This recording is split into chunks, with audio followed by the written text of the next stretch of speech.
Bueno, estoy en un grado medio y estoy estudiando video DJ, sonido e imagen.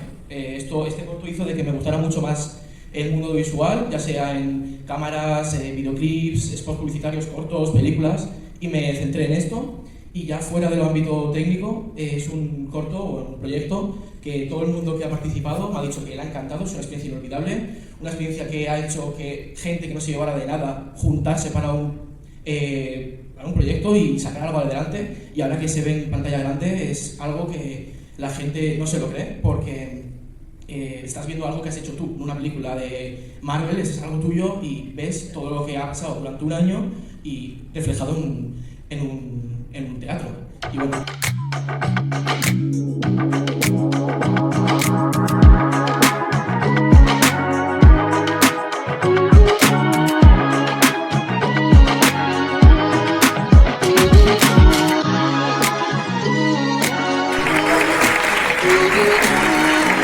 Daros las gracias a todos los que estáis aquí presentes admirando nuestro proyecto y nuestro cortometraje. También quería dar las gracias a María Pareja y a Sonia Alonso por hacerlo posible, y también a los colaboradores que nos han hecho acabar este cortometraje, y nos ha encantado todo vivirlo y verlo. Muchísimas gracias a todos.